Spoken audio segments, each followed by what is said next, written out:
Sa kabila ng pagiging sagana sa yaman at pagmamayari ng malawak na rancho sa Negros Oriental, si Marco ay nanatiling nakatuntong sa lupa at malayo sa komplikadong buhay ng mayayaman.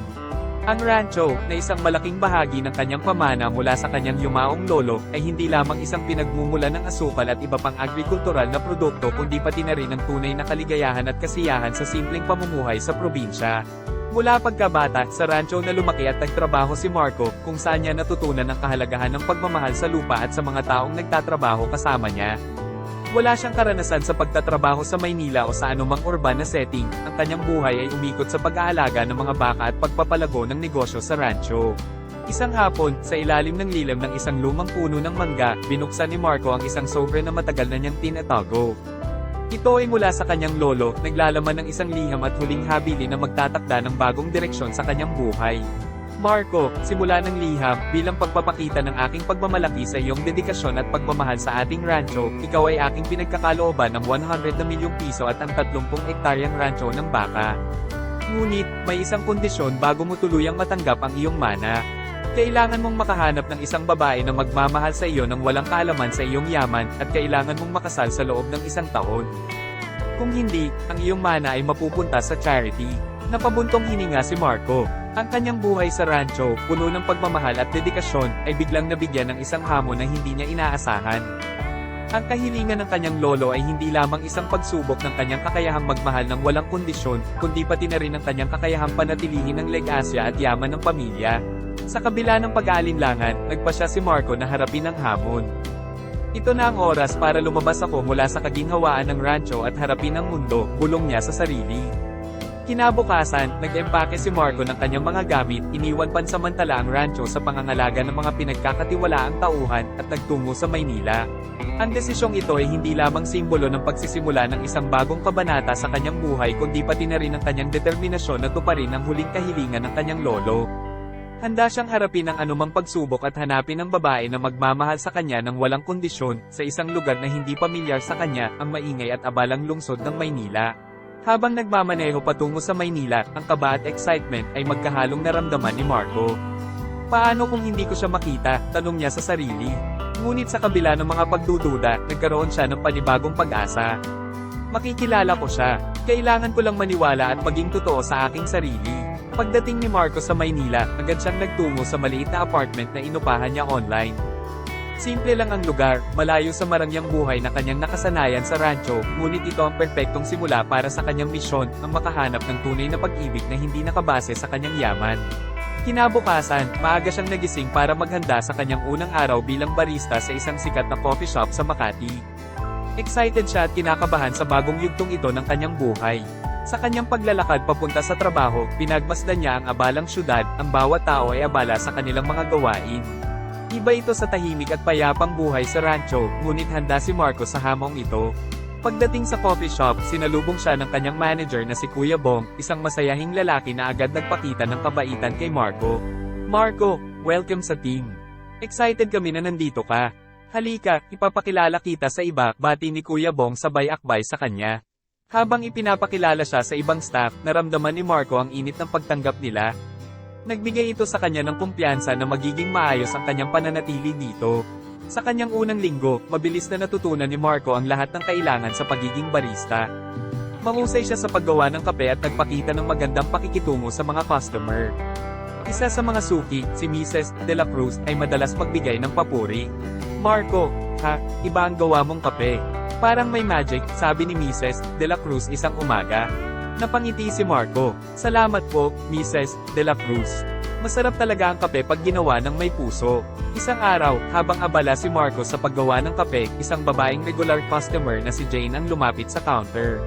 Si Jane ay isang young professional na nagtatrabaho sa isang malaking kumpanya sa Makati. Kilala siya sa coffee shop dahil sa kanyang palaging pag-order ng caramel macchiato tuwing umaga.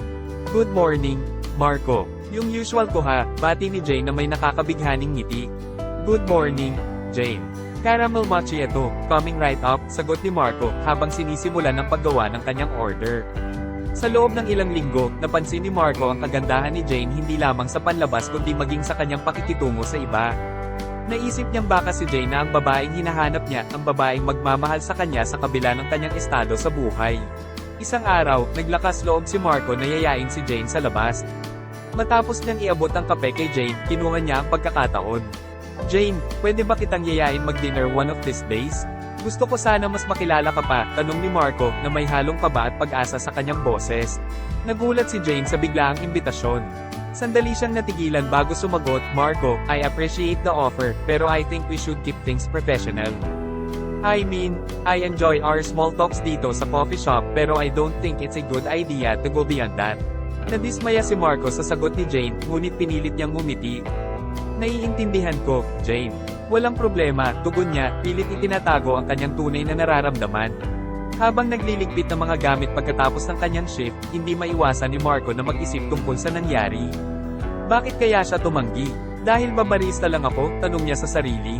Alam ni Marco na maraming tao ang nagpapahalaga sa status sa buhay at maaaring iyon ang dahilan kung bakit siya tinanggihan ni Jane. Sa mga sumunod na araw, nagpatuloy si Marco sa kanyang trabaho na parang walang nangyari. Pinilit niyang itago ang kanyang nararamdaman at tratuhin si Jane na parang isang regular na customer lamang. Ngunit, sa kanyang puso, hindi niya maikakaila ang sakit ng pagtanggi. Sa kabila nito, hindi nawala ng pag-asa si Marco.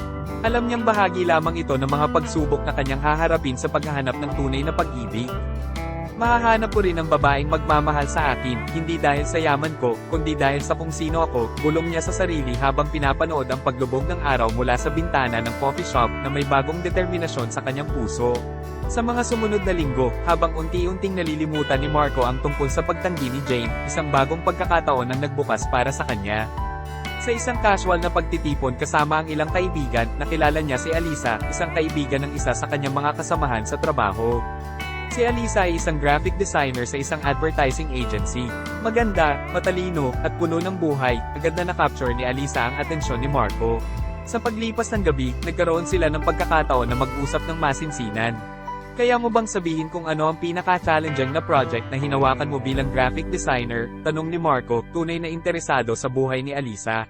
Nag-iisip sandali si Alisa bago sumagot, I think yung pinaka-challenging ay yung campaign project namin for a non-profit organization. Gusto nila ng design na mag-i-evoke ng strong emotional response sa audience. It was challenging but super fulfilling nung nakita namin yung impact ng work namin. Napahanga si Marco sa passion ni Alisa sa kanyang trabaho. Ang galing naman. It's great to see someone so passionate about their work. Ako, I'm currently working as a barista. It's a simple job, but I enjoy it, especially yung part na nakakapagpasaya ako ng mga tao through a cup of coffee.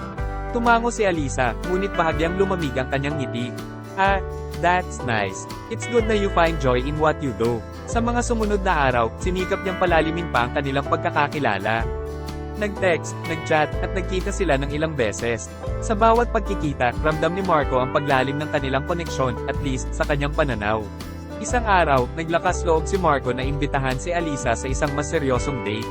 Alisa, I was wondering if you'd like to go out with me this weekend. Maybe a dinner? Gusto ko sana mas makilala pa kita, ani Marco, puno ng pag-asa. Napaisip si Alisa. Sa totoo lang, nagustuhan niya rin si Marco, mabait, masipag, at may magandang sense of humor. Ngunit, may agam-agam sa kanyang isipan. Marco, I appreciate your invitation, and I enjoy spending time with you. Pero, I'm not sure if I'm ready to go into a relationship right now. Especially, you know, with someone who's, well, a barista. I'm looking for stability, and I'm not sure if that's something you can offer. Nasaktan si Marco sa sinabi ni Alisa, ngunit pinilit niyang intindihin ang kanyang pananaw. I understand, Alisa. I respect your decision. Sana hindi ito magbago ng kung ano man ang meron tayo ngayon, mahinahong tugon ni Marco, bagamat may kirot sa kanyang puso. Sa loob-loob ni Alisa, naguguluhan siya. Totoo bang ang trabaho lang ni Marco ang dahilan ng kanyang pag-aatubili, o takot lang siya na mag-commit dahil sa mga naunang kabiguan? Sa gabing iyon nag-isip-isip si Marco tungkol sa kung paano niya mahahanap ang babaeng magmamahal sa kanya ng walang kondisyon. Sa kabila ng lahat, nagpatuloy si Marco sa kanyang buhay, bitbit ang aral na hindi lahat ay handang tumingin sa kabila ng kanyang propesyon. Ngunit hindi sa kabila ng mga nabigong pagtatangka na makahanap ng tunay na pag-ibig, hindi sumuko si Marco. Naniniwala siyang darating din ang tamang tao para sa kanya, isang taong tatanggapin siya ng buo, anuman ang kanyang trabaho o estado sa buhay. At nagkaroon nga siya ng pagkakataon na makilala si Benilda sa isang kaibigan na nagdiwang ng kanyang birthday. Si Benilda ay isang college professor sa Far Eastern University, nagtuturo ng Philippine literature. Sa party, agad silang nag-click ni Marco dahil sa kanilang shared interest, lalo na sa mga akdang Pilipino. Sa isang sulok ng maingay na sala, nagkaroon sila ng pagkakataon na mag-usap. Alam mo, Marco, bihira lang ako makatagpo ng taong may genuine interest sa literaturang Pilipino, sabi ni Benilda, ang kanyang mga mata ay kumikislap sa excitement. Napangiti si Marco, laking probinsya kasi. Maraming oras magbasa at mag-appreciate ng mga gawa ni Rizal, Balagtas, at ng modernong mga manunulat. Pero ikaw, being a professor, must be really fulfilling, di ba? Yung makapag-share ng passion mo sa mga estudyante. Oo, fulfilling nga. Pero, challenging din, lalo na sa panahon ngayon na maraming distractions sa mga bata. Pero, yun nga ang challenge, di ba? How to make it relevant and interesting for them, sagot ni Benilda, bago siya tumigil sandali at ngumiti. Pero, enough about me. Kwento ka naman. What do you do? Dito na nagsimula ang dilema ni Marco. I'm a barista sa Makati. I enjoy it, actually. It's not just about making coffee, but it's also about making someone's day a little better with a good cup, sabi niya, hoping na hindi magbago ang tingin sa kanya ni Benilda. Tila nagulat si Benilda, ngunit pinilit niyang itago ito. That's interesting. It's great na you find joy in what you do. Habang lumalalim ang gabi, nadama ni Marco ang tila pagbabago ng ihip ng hangin. Kahit na masaya ang kanilang pag-uusap, napansin niyang tila naging mas reserved si Benilda. Sa mga sumunod na araw, nagpatuloy ang kanilang komunikasyon sa pamamagitan ng text at occasional na pagkikita. Isang gabi, habang naglalakad sila pagkatapos kumain sa labas, naglakas loob si Marco na tanungin si Benilda tungkol sa estado ng kanilang relasyon. Benilda, I've been wondering kung saan ba tayo patungo. I mean, I really like you, and I feel now we have a connection. Pero, parang may hesitation sa'yo. May problema ba? Tanong ni Marco, puno ng pag-aalala. Napahinto si Benilda, tila nag-aalinlangan. Marco, to be honest, I really enjoy your company, and I admire your passion and simplicity. Pero, I'm also looking for someone who can provide a certain level of stability. I mean, it's also important for me na yung partner ko is someone who's in a more established career. I'm sorry, I don't mean to sound materialistic pero it's just where I am in my life right now. Napakabigat ng dibdib ni Marco sa narinig. Pero pinilit niyang intindihin ang punto ni Benilda. I understand, Benilda. Salamat sa pagiging honest. I guess, it's just really hard to find someone who'd accept me for who I am, without considering what I do for a living, malungkot na tugon ni Marco. Matapos ang ilang pagtatangka na makahanap ng tunay na pag-ibig at paulit-ulit na pagtanggi dahil sa kanyang trabaho bilang isang barista, napagdesisyonan ni Marco na itigil muna ang paghahanap at mag-focus na lang sa kanyang trabaho at personal na paglago. Naisip niya, marahil ay darating din ang tamang tao sa tamang panahon. Sa paglipas ng mga araw, lalo pang pinagbuti ni Marco ang kanyang trabaho. Maaga siyang pumapasok para ihanda ang coffee shop bago pa man dumating ang mga customer at madalas siyang mag-overtime para matulungan ang kanyang mga kasamahan sa trabaho. Hindi lamang siya basta nagtitimpla ng kape, nagbigay din siya ng extra effort para makipag-ugnayan sa mga suki, kabisaduhin ang kanilang mga paboritong inumin, at kahit papaano, gawing espesyal ang bawat araw nila sa pamamagitan ng pagbibigay ng positibong enerhiya. Isang araw, habang nagtatapos ng kanyang shift, tinawag siya ni Kuya Bong, ang manager ng coffee shop. Marco, pwede ka bang magstay saglit pagkatapos ng shift mo? May importante kaming announcement, sabi ni Kuya Bong na may ngiti sa kanyang mukha. Nagtaka si Marco pero pumayag siya. Sige po, Kuya Bong. Walang problema. Pagkatapos ng kanyang shift, nagtipon ng buong staff ng coffee shop. Nandoon si Kuya Bong sa harapan kasama ang iba pang managers. Good evening, everyone. Gusto naming i-announce ang Employee of the Month.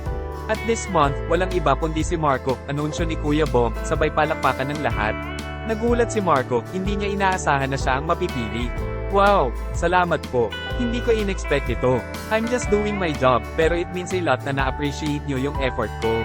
Marco, hindi lang ito dahil sa sipag mo, pero dahil na rin sa dedication mo sa trabaho at sa pagpapasaya ng mga customer. You make this coffee shop a better place. Keep up the good work, sabi ni Kuya Bong bago niya iniabot kay Marco ang certificate at maliit na regalo. Habang nagliligpit siya pagkatapos ng celebration, lumapit si Ana, isa sa kanyang mga kasamahan. Congrats, Marco. Kahit anong hirap, laging positive ang attitude mo. Paano mo ginagawa yon? Tanong ni Ana na may paghanga sa kanyang mga mata.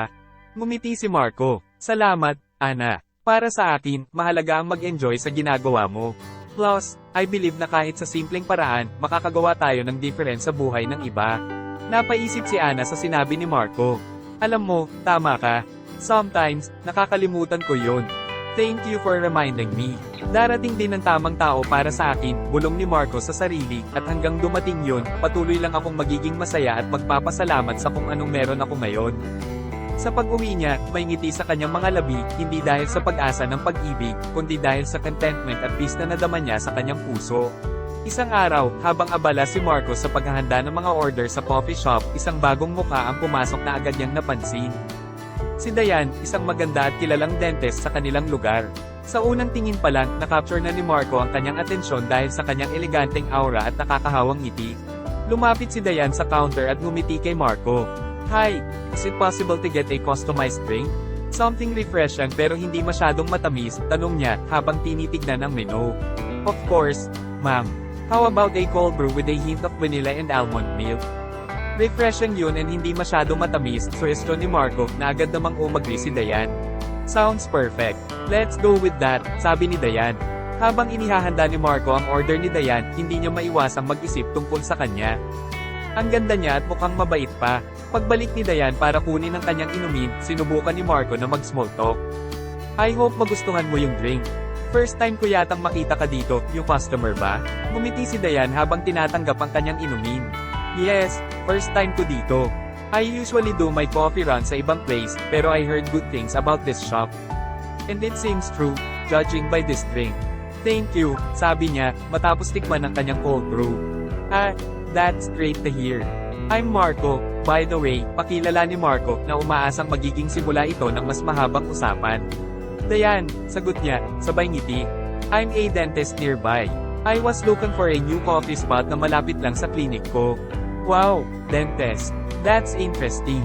Siguro madalas kang mag-remind sa patients mo na mag-brush after ng coffee, no? Biro ni Marco, hoping na magaan lang ang pagtanggap ni Dayan sa biro. Tumawa si Dayan. Exactly. You'd be surprised how many people forget about that. Pero, I make sure to remind them. It's all about balance, right? Enjoy your coffee but take care of your teeth too. Nagpatuloy ang kanilang pag-uusap at sa bawat minuto, lalong napapahanga si Marco kay Dayan. Hindi lang dahil sa kanyang physical na kaanyuan, kundi dahil na rin sa kanyang intelligence at warmth. Bago umalis si Dayan, sinabi niya, I really enjoyed our conversation, Marco. And the coffee was amazing. I'll definitely come back. Looking forward to seeing you again, Dayan. Next time, try ko naman gawin ang favorite drink mo, sagot ni Marco, hindi maitago ang kasiyahan. Pagkaalis ni Dayan, hindi maalis sa isip ni Marco ang kanilang pag-uusap. Sa unang pagkakataon matapos ang ilang beses na pagtanggi, naramdaman niyang may pag-asa siya na makakita ng isang tao na magugustuhan siya hindi lang dahil sa kanyang trabaho kundi bilang siya. Sa mga sumunod na araw, lagi nang excited si Marco na pumasok sa trabaho, umaasa na makikita niya ulit si Dayan. At hindi naman siya nabigo, dahil naging regular na customer si Dayan, at sa bawat pagkikita, lalo pang lumalalim ang kanilang pagkakaibigan. Habang tumatagal, nagsimula silang magpalitan ng mga kwento tungkol sa kanilang mga buhay, mga pangarap, at mga hilig. Unti-unti, naramdaman ni Marco na si Dayan na ang babaeng matagal na niyang hinahanap, ang babaeng magmamahal sa kanya ng walang kondisyon, at sa kanya rin, natural lang ang pagmamahal na nararamdaman. Sa mga sumunod na linggo, naging bahagi na ng routine ni Dayan ang pagbisita sa coffee shop kung saan nagtatrabaho si Marco. Isang hapon, habang hindi masyadong abala ang coffee shop, nagkaroon ng pagkakataon si Marco at Dayan na mag-usap ng mas matagal. Alam mo, Marco, I've always believed that it's not just the career or what you do for a living that defines you. It's how you make an impact on others, kung paano ka magpakita ng kindness, sabi ni Dayan, habang hawak ang kanyang paboritong inumin na gawa ni Marco. Napangiti si Marco. I appreciate that, Dayan. Minsan kasi, I feel judged dahil lang sa pagiging barista. Pero meeting someone like you, who sees beyond that, makes all the difference. Naputol ang kanilang pag-uusap nang may biglang lumapit na customer, si Mrs. Reyes, isang regular na nakakakilala rin kay Marco. Marco, dear, I can see why you're always so happy these days. Your friend here brightens up the place, bati ni Mrs. Reyes kay Dayan na may kasamang kind na ngiti. Oh, Mrs. Reyes. This is Dayan, a very good friend of mine, pagpapakilala ni Marco na may halong pride sa boses niya. It's nice to meet you, Mrs. Reyes. Marco has told me a lot about you and how you're one of the best customers here, sabi ni Dayan na nakikipagkamay kay Mrs. Reyes. Marco here is one of the reasons I keep coming back. His coffee and his service are always top-notch. And now, seeing him with a friend as lovely as you, I'm even more delighted to come here, sabi ni Mrs. Reyes, bago siya umorder ng kanyang paboritong kape. Pagkaalis ni Mrs. Reyes, bumalik sa kanilang pag-uusap si Marco at Diane. See, you make a lot of people happy, Marco. Hindi lang sa paggawa ng kape, but also with how you treat people. That's something to be proud of, sabi ni Diane, sincerely. Thanks, Diane. Hearing that from you means a lot. I guess, it's the small things that really make a difference, no? Tugon ni Marco, na ngayon ay mas lalo pang inspired sa kanyang trabaho at sa kung paano niya pinapahalagahan ang kanyang mga relasyon sa mga tao sa paligid niya. Sa isa sa mga tahimik na gabi, matapos ang isang mahabang araw sa coffee shop, nagpasya si Marco na ito na ang tamang oras para yayain si Diane sa isang opisyal na date. Bagamat magkaibigan na sila at madalas magkasama, iba pa rin ang pakiramdam na gawing opisyal ang kanilang paglabas. Pagkatapos ng kanilang shift, habang magkasama silang nagliligpit sa coffee shop, naglakas loob si Marco. Diane, alam mo ba, matagal ko na itong gustong sabihin, pero gusto kita, more than a friend. And I was wondering, would you go out on a date with me? Halos pabulong na tanong ni Marco, puno ng pag-asa at kaba. Nagulat si Diane, ngunit hindi ito halata sa kanyang mukha. Matagal niya na ring nararamdaman ang isang espesyal na koneksyon kay Marco, ngunit hindi niya inasahan na aabot ito sa ganitong punto. Sa kabila ng kanyang sorpresa, hindi may kakaila ang tuwa sa kanyang puso. Marco, hindi ko in-expect na sasabihin mo yan. Pero, I'm glad you did. Yes, I'd love to go out on a date with you, sagot ni Diane, ang kanyang mga mata ay kumikislap sa excitement at tuwa. Napangiti si Marco, halos hindi makapaniwala sa kanyang narinig. Talaga, wow, I mean, thank you, Diane. Gusto ko sana itong gawing special. May lugar ka bang gustong puntahan or something you've been wanting to do? Napaisip si Diane. Actually, gusto ko yung simple lang. Maybe a walk in the park. Tapos kumain tayo sa isang quiet place, where we can talk more. I think it's the company that makes the date special, not necessarily the place. Perfect yun para sa akin. Simple pero meaningful. Let's do that then. This Saturday, okay ba sa'yo? Excited na tanong ni Marco. Yes, Saturday is good. I'm looking forward to it, Marco, sabi ni Diane, hindi maitago ang ngiti sa kanyang labi. Habang papauwi sila, pareho silang puno ng excitement at pag-asa para sa kanilang nalalapit na date. Sa kanyang isip, iniisip ni Marco kung paano niya gagawing memorable ang kanilang unang opisyal na paglabas. Gusto niyang iparamdam kay Diane kung gaano siya kahalaga at kung paano siya naiiba sa lahat ng nakilala niya. Sa paghahanda para sa kanilang date, pareho silang may kanya-kanyang pag-asa at pangarap para sa kung ano ang maaaring mangyari. Ngunit isang bagay ang sigurado, ang simpleng paglabas na ito ay maaaring simula ng isang bagong kabanata sa kanilang buhay. Sa mga araw bago ang kanilang date, parehong abala sina Marco at Diane sa paghahanda. Gusto nilang gawing perpekto ang lahat mula sa kanilang itsura hanggang sa magiging takbo ng kanilang date. Habang nasa kanyang kwarto, tinitignan ni Marco ang kanyang mga damit sa closet, iniisip kung alin ang pinakabagay sa okasyon. Dapat casual pero presentable. Gusto ko ipakita kay Diane na pinaghandaan ko to, pero ayaw ko naman masyadong formal, bulong ni Marco sa sarili. Pinili niya ang isang navy blue polo shirt at khaki pants, simpleng kombinasyon pero tiyak na magpapakita ng kanyang magandang forma. Sunod niyang pinag-isipan kung anong klase ng bulaklak ang ibibigay kay Diane. Ayaw niya ng sobrang karaniwan tulad ng rosas, gusto niya ng something special na magpapakita kung gaano ka-espesyal si Diane para sa kanya. Nagpasya siyang bumili ng isang bouquet ng sunflowers. Sunny and bright, just like her smile, naisip niya na may ngiti sa kanyang mukha. Si Diane naman ay naghalungkat sa kanyang wardrobe para makahanap ng perpektong damit. Napili niya ang isang light blue sundress na complement sa kanyang figure at sa kulay ng kanyang mga mata. Perfect for a walk in the park and dinner after, sabi niya sa sarili habang sinusukat ang dress. Pagkatapos, pinili niya ang kanyang perfume, something na fresh pero hindi overpowering. Para sa makeup, pinili niya ang natural look, emphasizing her features pero hindi masyadong matapang ang kulay. Dumating ng Sabado, at puno ng excitement at kaba sina Marco at Diane. Sinundo ni Marco si Diane sa kanyang apartment, dala ang bouquet ng sunflowers. Nang makita ni Diane ang bulaklak, hindi niya mapigilan ang pagngiti. They're beautiful, Marco. Thank you, sabi niya, na may genuine happiness sa kanyang boses. Sa kanilang paglalakad sa park na napapalibutan ng mga puno at bulaklak na nagsisimula ng mamukadkad, ang simpleng ganda ng paligid ay nagbigay daan para sa mas malalim na pag-uusap sa pagitan ni Marco at Diane. Ang ganda dito, no? Parang it takes you away from the usual hustle of the city. It's these simple moments that I really appreciate, sabi ni Marco sa dulo ng kanyang pangungusap. True, Marco. And it's even better na kasama kita. It feels like we're in our own little world. Nakakaganang pakiramdam, sagot ni Dayan na may kasamang ngiti. Habang nagpapatuloy sila sa kanilang paglalakad, napansin nila ang isang grupo ng mga bata na masayang naglalaro sa tabi ng pond. Tingnan mo yung mga bata, Dayan. They're just so carefree. Sometimes, I miss being like that, yung simple lang ang buhay, playing without worries, sabi ni Marco sa dulo ng kanyang pangungusap. I feel the same way, Marco.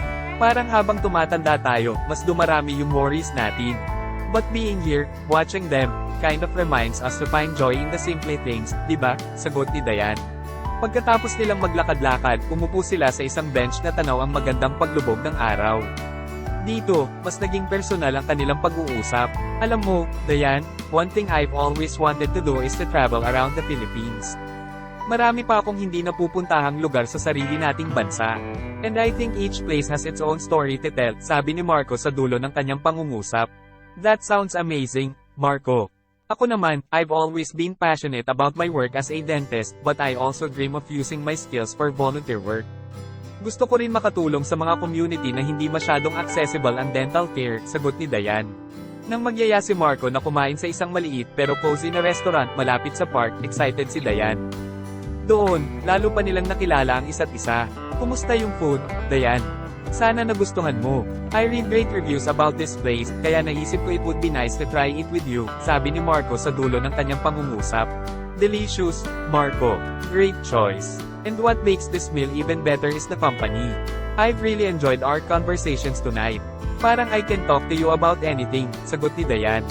Habang naglalakad pabalik sa park, hindi nila naamalayan na lumalalim na pala ang gabi.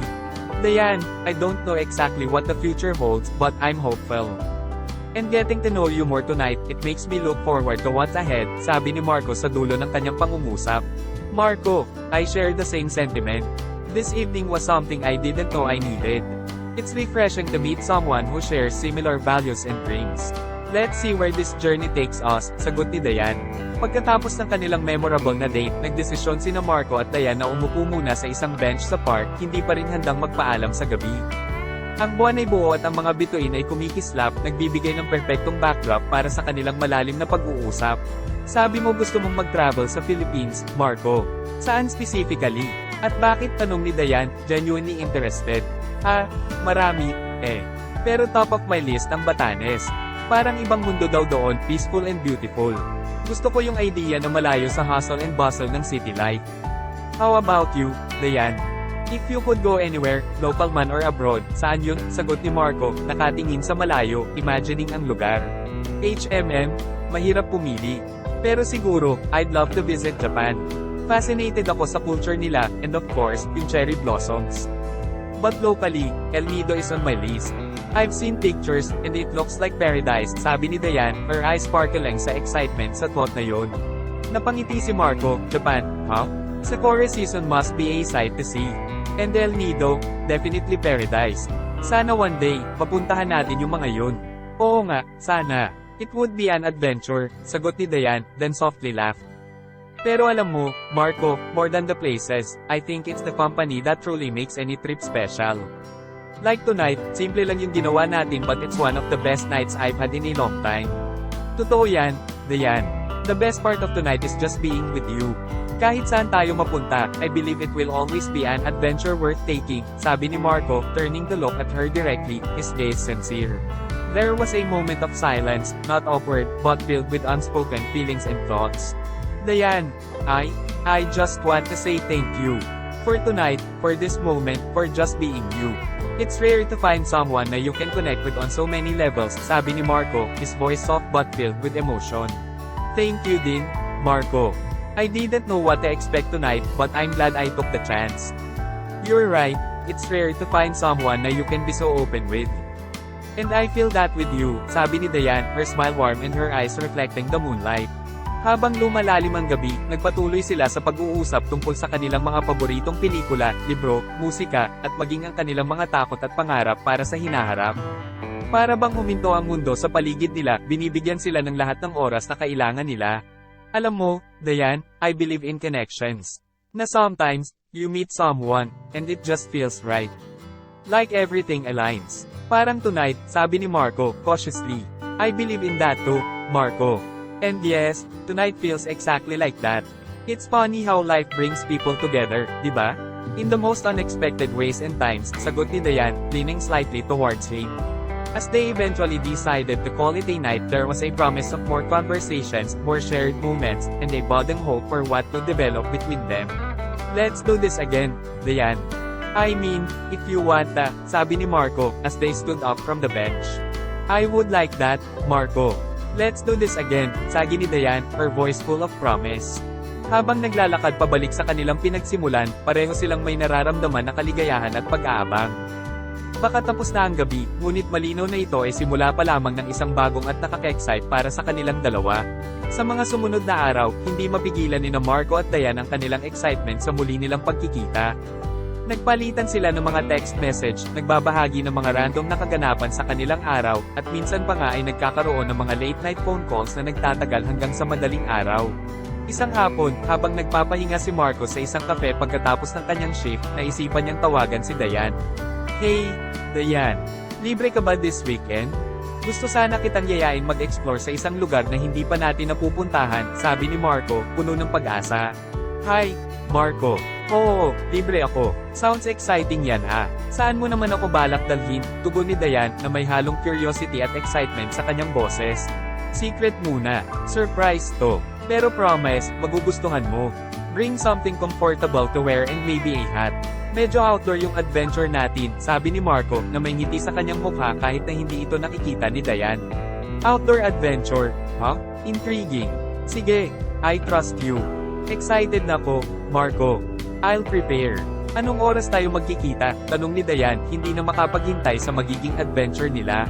Let's meet sa usual coffee shop na pinagkikitaan natin around 7 AM. Medyo maaga, pero worth it yung lugar. Plus, mas maganda doon pag morning, sagot ni Marco. 7 AM it is. See you, Marco. And thanks for planning this. I really appreciate it, sabi ni Dayan, na lalong nagpapasabik sa kanya. Pagdating ng weekend, maaga silang nagkita at sabay na nagtungo sa kanilang destinasyon. Sa buong biyahe, hindi nauubusan ng pag-uusap ang dalawa. Mula sa mga paborito nilang childhood memories hanggang sa mga pangarap nila sa buhay. Alam mo, Dayan, one thing I admire about you is your passion. Yung pagiging dedicated mo sa work mo, and even sa mga advocacies mo. It's really inspiring, sabi ni Marco habang nagmamaneho. Thank you, Marco. Coming from you, that means a lot. I see the same passion in you, especially when you talk about your dreams and your art. It's one of the things na nag-draw sa akin towards you, sagot ni Dayan, sincere ang kanyang tingin kay Marco. Pagdating nila sa destinasyon, isang magandang nature park na hindi pa masyadong kilala, pareho silang namangha sa ganda ng lugar. Nag-hiking sila, nag-picnic, at nag-enjoy sa magandang tanawin. Look at this view, Dayan. It's breathtaking. Parang yung moments na to, yung simple but beautiful, it makes me really happy, sabi ni Marco habang nakaupo sila sa isang mataas na bato, tinatanaw ang malawak na berdeng kapaligiran. Sobra, Marco. And to share it with someone special, it makes it even more memorable. Thank you for bringing me here, it's one for the books, sabi ni Dayan, na may genuine ng ngiti sa kanyang labi. Habang papalubog ang araw, nagdesisyon silang magpahinga sa isang maliit na kubo sa park. Marco, this day, it's perfect. It's days like this na nagpaparealize sa akin how beautiful life can be with the right person, sabi ni Dayan, her voice soft and reflective. Same here, Dayan. And I'm really glad na ikaw yung kasama ko. I've never felt this happy and content for a long time, sabi ni Marco, looking directly into Dayan's eyes. Pagkatapos ng kanilang memorable na araw sa nature park, natagpuan ni Marco at Dayan ang kanilang mga sarili na nakaupo sa kahoy na sahig ng maliit na kubo, na napapaligiran ng nakakalma nilang tunog ng kalikasan. Nagbibigay sila ng simpleng pagkain na dala nila, ngunit ang kasimpulhan ng sandaling iyon ang nagpapahalaga dito. Grabe, hindi ko in-expect na ganito kaganda dito, Dayan started, her eyes reflecting the serenity of their surroundings. I mean, I've always loved nature, pero it's different when you're actually here, experiencing everything up close. It's refreshing. Oo nga, eh. I'm really glad na nagustuhan mo yung surprise ko, Marco replied, a hint of pride in his voice. Alam mo, it's places like this na nagpapaalala sa akin how much beauty there is in the world, and how often we take it for granted. They continue to eat in a comfortable silence for a while, just enjoying each other's company. After finishing their meal, Marco leaned back against one of the wooden posts, his gaze fixed on the slowly darkening sky. You know, Diane, being here with you, it makes me think about a lot of things, about life, about happiness, Marco said thoughtfully. Sometimes, we get so caught up in our daily routines, in chasing after things we think we need to be happy, na nakakalimutan natin to appreciate moments like this. Diane nodded, moving closer to Marco. True. And it's funny how happiness can be found in the simplest of things. Like this moment, for example. Simple lang, but it feels perfect because I'm sharing it with someone special. Marco turned to look at Diane, their eyes locking in a moment of understanding and connection. Exactly. Alam mo, Diane, yung mga nakaraang linggo, yung pagkakakilala ko pa lalo sa'yo, yung pag-spend natin ng time together, napagtanto ko kung gaano ko pinalampas yung pagkakataon na mag-connect ng totoo sa isang tao. Pero sa'yo, iba eh. Pakiramdam ko, pwede ako maging totoong ako, at bihira yun makita. Ngumiti si Diane, ang puso niya lumalaki sa halo ng kaligayahan at isang bagay na hindi niya maipaliwanag. Marco, yung marinig yan galing sa'yo, malaking bagay yun para sa akin. Pareho tayo ng nararamdaman. Palagi akong maingat sa pagpapapasok ng tao sa buhay ko, pero sa'yo, madali lang. Parang ang tagal na natin magkakilala, at bawat moment kasama ka, pakiramdam ko tama lang lahat. Habang lumalalim ang gabi, patuloy silang nag-uusap tungkol sa lahat at anuman sa ilalim ng mga bituin. Nagbahagi sila ng mga kwento mula sa kanilang kabataan, kanilang mga takot, kanilang mga pangarap, at pati na rin ng mga kalokohang bagay na nagpapatawa sa kanila. Alam mo, Diane, one of my dreams is to build a small house by the beach. Waking up to the sound of the waves, spending my days painting, and just living a simple life, Marco shared, his voice filled with longing. That sounds wonderful, Marco. Ako naman, I've always dreamed of having a small garden where I can grow my own food, maybe even a little cafe where I can serve healthy meals made from what I've grown. Parang full circle, di ba? Diane added, her eyes sparkling with the thought. Sa pagtuloy ng kanilang usapan, pareho nilang napagtanto si Marco at Diane kung gaano karaming mga bagay ang kanilang ini-share, at gaano sila comfortable sa isa't isa. Para bang sila ay itinadhana na magkasabay sa kanilang mga landas, upang ibahagi ang mga sandaling ito, upang matuklasan ang kagandahan ng koneksyon sa pinakapurestong anyo nito. Sa huli, kinailangan na nilang iwan ang katahimikan ng parke. Habang pabalik sa lungsod, ang katahimikan sa pagitan nila ay puno ng kaligayahan at pag-aabang para sa kinabukasan. Alam nila na anuman ang naghihintay, nais nilang alamin ito ng magkasama, isa hakbang at aking hakbang.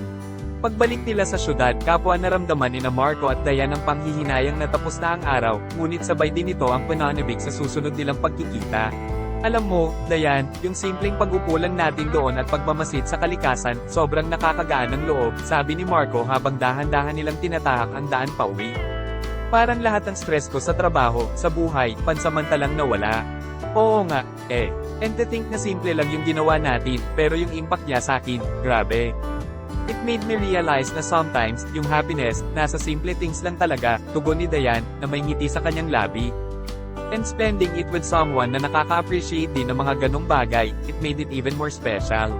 Nagkaroon ng sandaling katahimikan, hindi dahil sa wala silang masabi, kundi dahil pareho silang ninanamnam ang bawat sandali.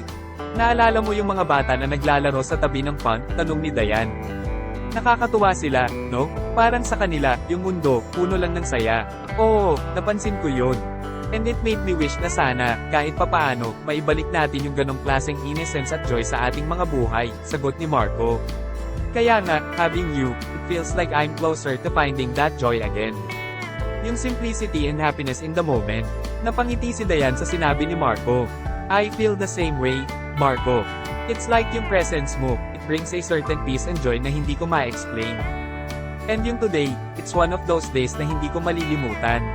Habang papalapit na sila sa lugar kung saan ihahatid ni Marco si Diane, pareho silang hindi makapaniwala na tapos na ang araw. Ngunit, sa loob-loob nila, alam nilang ito ay simula pa lamang ng marami pang adventure sa pagsasaluhan nila. Hey, Diane, before we say goodbye, I just want to say thank you. For today, for being you, and for sharing this day with me, sabi ni Marco, habang humihinto ang sasakyan sa tapat ng bahay ni Diane. Thank you din, Marco. For planning this day, for being an amazing company, and for making me feel so special, sagot ni Diane, habang dahan-daang binubuksan ang pinto ng sasakyan. Bago tuluyang bumaba si Dayan, nagkatinginan sila ni Marco, at sa kanilang mga mata, may hindi maipaliwanag na damdamin na kapwa nila nadama. See you soon, tanong ni Dayan, umaasa. Definitely, see you soon. Let me know when you're free again. I'd love to spend another day with you, exploring or even just chilling like today, tugon ni Marco, puno ng pag-asam. Nang makauwi na si Dayan, at habang papauwi na rin si Marco, kapwa sila na puno ng kaligayahan at pag-asa. Sa kanilang mga puso, alam nilang ito ay simula ng isang magandang kabanata sa kanilang buhay. Ang araw na ito, bagamat simple, ay magiging isa sa mga pahinang paulit-ulit nilang babalikan sa kanilang alaala. Sa mga sumunod na araw, hindi mapigilan ni Marco at Dayan ang kanilang excitement sa bawat pagkakataon na magkausap sila, lalo na sa pagpaplano ng kanilang susunod na pagkikita. Ngunit, hindi lang sa kanilang dalawa umiikot ang mundo, pareho silang bumalik sa kani-kanilang mga routine, kasama ang pakikisalamuha sa mga kaibigan at kasamahan sa trabaho. Isang araw, habang nasa coffee shop si Marco, nilapitan siya ng kanyang matalik na kaibigan at kasamahan, si James. Pre, kamusta? Parang ang saya mo these days ah. Anong meron? Tanong ni James, na may halong pagtataka at pagkausisa. Oh, wala naman. Masaya lang talaga ako recently, sagot ni Marco, hindi mapigil ang ngumiti habang iniisip si Dayan. Masaya? O mayroon, pangungulit ni James, hindi pa rin bumibitiw. Halika na, spill the beans, bro. Natawa si Marco sa pagpupumilit ni James. Okay, may bago akong kaibigan. Si Dayan. She's someone special. Talaga? Wow, bro. That's great news. Kailan mo kami ipapakilala? Excited na tanong ni James. Malalaman mo rin, James. Kapag tamang panahon na, tugon ni Marco, may kislap sa kanyang mga mata na nagpapahiwatig ng kanyang kaligayahan. Samantala, sa kabilang dako, habang nasa klinik si Dayan, hindi rin nakaligtas sa mapanuring mata ng kanyang kaibigan at katrabahong si Ana ang pagbabago sa kanyang kilos at aura. Dayan, girl, iba ang glow mo ngayon ha. May bago ba? Tanong ni Ana habang sila ay nagkakape sa break room. Napangiti si Dayan, hindi maitago ang kanyang saya. Oo, may nakilala akong special. Si Marco. Oy, special ha. I'm happy for you, Dayan. Sana makilala rin namin siya soon, sabi ni Ana, tunay ang kanyang pagkasabik para sa kaibigan. Sa paglipas ng mga araw, kapwa sina Marco at Dayan ay naging mas bukas tungkol sa kanilang nararamdaman hindi lang sa isa't isa kundi pati na rin sa kanilang mga kaibigan. Nagbigay ito ng pagkakataon para lalo pang lumalim ang kanilang pagkakaibigan at pag-unawa sa bawat isa. Isang gabi, nag-set up sina Marco at Dayan ng isang group video call kasama ang kanilang mga kaibigan. Dito, nagkaroon ng masayang kwentuhan at pagpapalitan ng mga biro. Sa gitna ng tawanan at kulitan, kapwa nila nadama ang kahalagahan ng pagkakaroon ng suporta mula sa mga taong malapit sa kanila. Guys, thank you ha. Masaya ako natanggap niyo yung tungkol sa amin ni Dayan. It means a lot to me, to us, sabi ni Marco sa video call. Oo naman, Marco. And Dayan, welcome to the group. We're here to support you guys, sagot ni James, na sinundan ng pagtango at pagngiti ng iba pa nilang kaibigan. Thank you, everyone. Sobrang warm ng welcome nyo. I feel so grateful to be part of this circle, tugon ni Dayan, ang kanyang mukha ay sumasalamin sa kanyang pasasalamat at kaligayahan. Sa pagtatapos ng kanilang video call, kapwa sina Marco at Dayan ay lalong naging sigurado sa kanilang nararamdaman para sa isa't isa. Alam nilang marami pa silang pagsubok na haharapin, ngunit sa suporta ng kanilang mga kaibigan at sa lakas ng kanilang koneksyon, handa silang harapin ang anumang darating sa kanilang landas. Sa isa sa kanilang mga pagkikita, nagpasya sina Marco at Dayan na gumugol ng panahon sa isang park, isang lugar na naging saksi na sa marami nilang masasayang sandali. Habang sila ay naglalakad, kapwa nila ninanamnam ang ganda ng kalikasan at ang komportableng katahimikan na bumabalot sa kanilang paligid. Nang makahanap sila ng isang tahimik na lugar sa ilalim ng isang puno, naglatag si Marco ng isang maliit na kumot at dito sila umupo, magkaharap, habang pinagmamasdan ang paligid.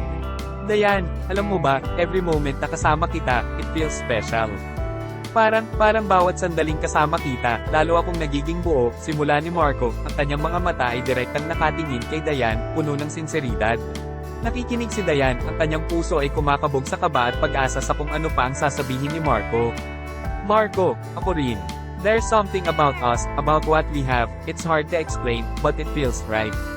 It feels like home. Huminga ng malalim si Marco, tila pinipili ang kanyang mga susunod na salita.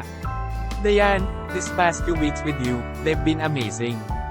Hindi ko inakalang makakatagpo ako ng isang tao na magpaparamdam sa akin ng ganito.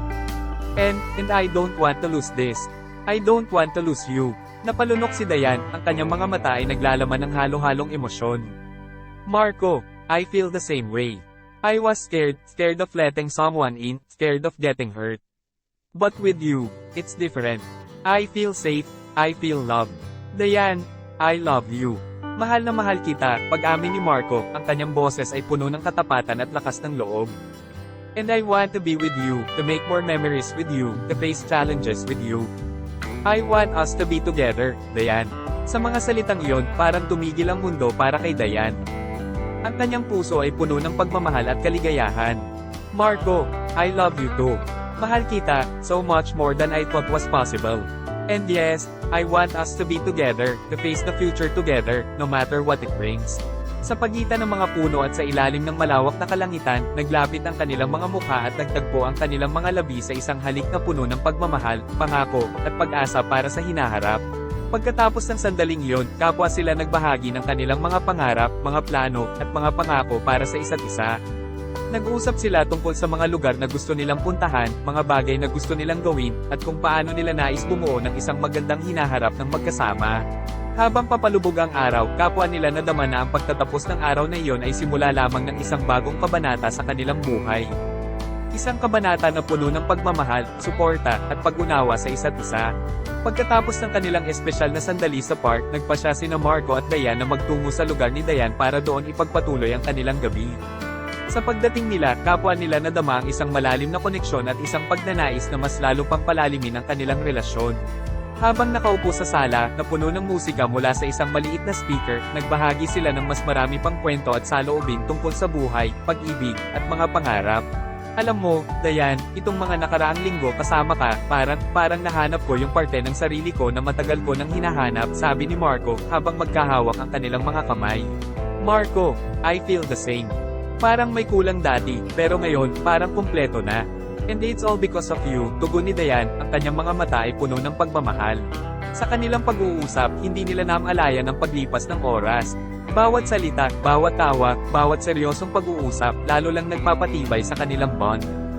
At sa gabing iyon, naramdaman nila ang isang malakas na pull na magbahagi ng higit pa sa isa't isa, hindi lang sa salita kundi pati na rin sa gawa. Habang lumalalim ang gabi, pareho nilang naramdaman na ito ang tamang oras para sa kanila na magtungo sa isang mas personal na espasyo. Sa pagpunta nila sa kwarto ni Dayan, kapwa nila nadama ang kahalagahan ng sandaling ito, ang simula ng isang bagong yugto sa kanilang relasyon. Sa kanilang pag-iisa, ipinahayag nila ang kanilang pagmamahal sa isa't isa hindi lang sa salita kundi pati na rin sa pisikal na paraan. Ito ay naging isang pagpapahayag ng kanilang malalim na koneksyon at pagmamahal.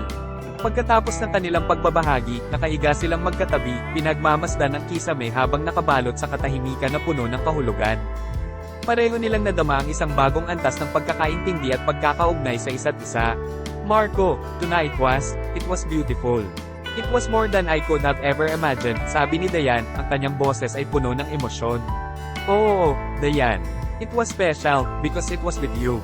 I've never felt this way before, sagot ni Marco, hinahaplos ang kanyang kamay. Sa gabing iyon, hindi lang nila nadama ang pisikal na pagkakaisa, kundi pati na rin ang emosyonal at espiritual na koneksyon.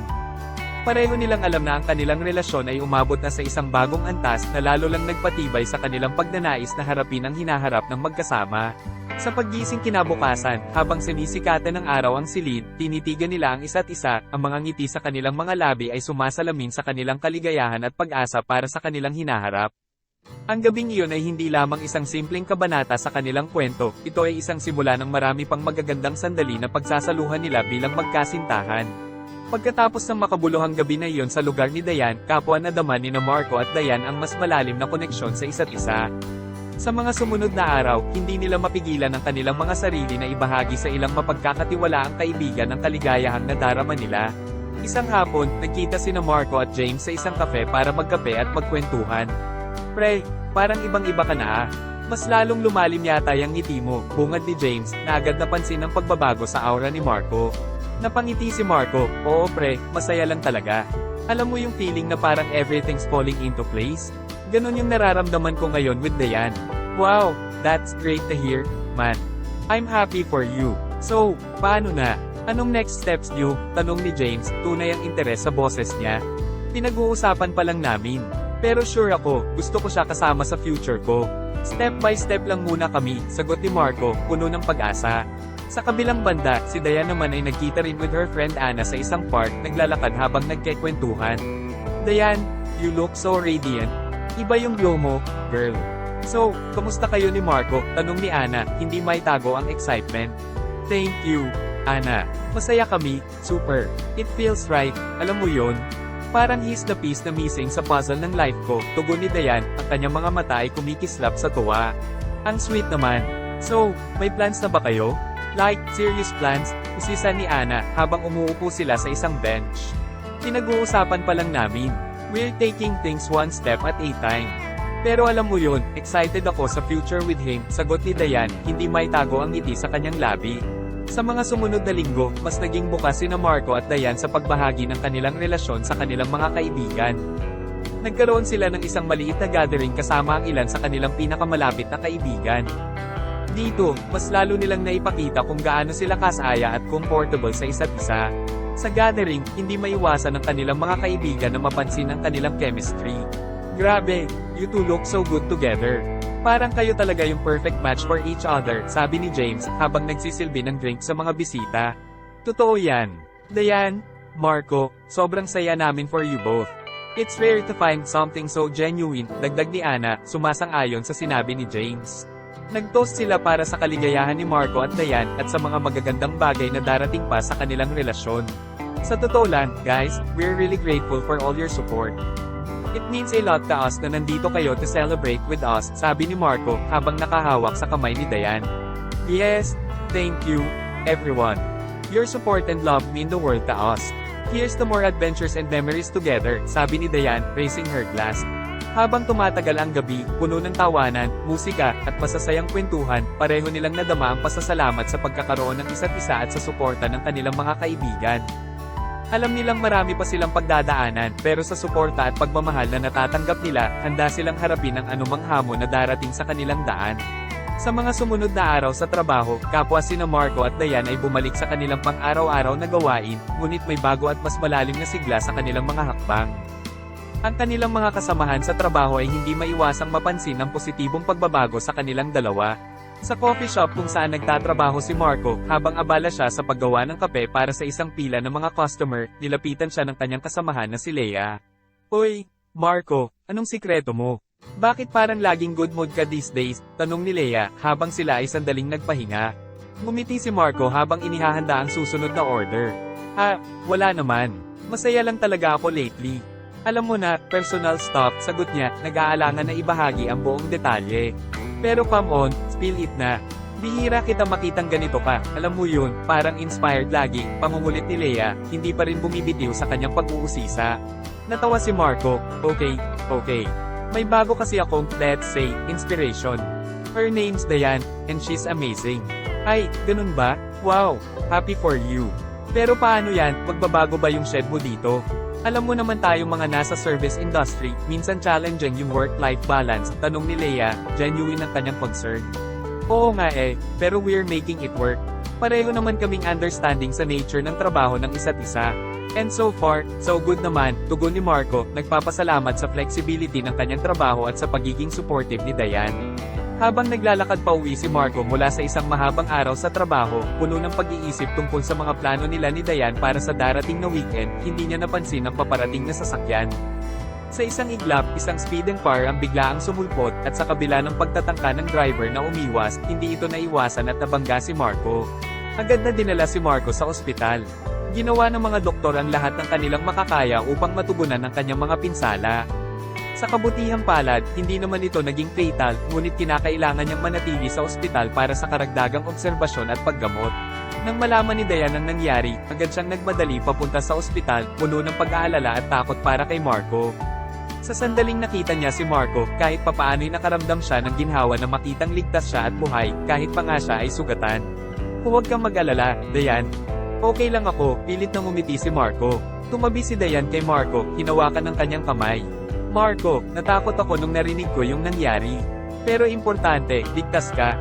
Nandito ako para sa'yo, anuman ang mangyari. Sa mga sumunod na araw, madalas na binibisita ni Dayan si Marco sa ospital, tinutulungan siya sa kanyang mabilis na paggaling.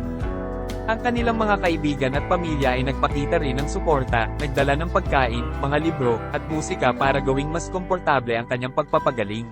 Sa kabila ng hindi inaasahang pagsubok na ito, lalo lamang napatibay ang kanilang relasyon. Ang kahalagahan ng pagiging naroon para sa isa't isa sa oras ng pangangailangan. Hindi ko inakala na isang aksidente ang magpapakita sa akin kung gaano kaimportante ang bawat sandali na mayroon tayo, sambit ni Marco isang araw, habang magkasama silang tumitingin sa labas ng bintana ng ospital, pinagmamasdan ang paglubog ng araw. Oo, Marco, it taught us to never take anything for granted. I love you, and I'll always be here for you, sagot ni Dayan, mas mahigpit na hinawakan ng kanyang kamay. At sinabi ni Dayan na pagaling ka agad at bubusugin kita ng mga favorite mong street foods. Isaw kwek-kwek calamares. Habang unti-unting bumubuti ang kalagayan ni Marco, ang kanilang mga pag-uusap ay naging puno ng mga plano at pangarap para sa hinaharap, kabilang na ang mga simpleng kasiyahan tulad ng pagkain ng paborito niyang street foods na binanggit ni Dayan. Isang hapon, habang magkasama silang nagpapahinga sa silid ni Marco sa ospital, bumalik sila sa usaping ito. Alam mo, Marco, hindi ko biro yung sinabi ko tungkol sa pagbusog sa'yo ng mga paborito mong street food ha.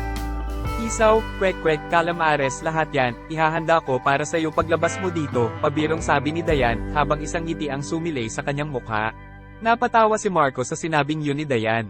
Talaga, excited na ako dyan. Pero alam mo, yung simpleng bagay na yun, yung maglakad at kumain sa kalye, sobrang na-miss ko na. Lalo na kapag kasama kita, tugon ni Marco, nakatingin kay Dayan na may kasamang pagmamahal at pasasalamat sa kanyang mga mata.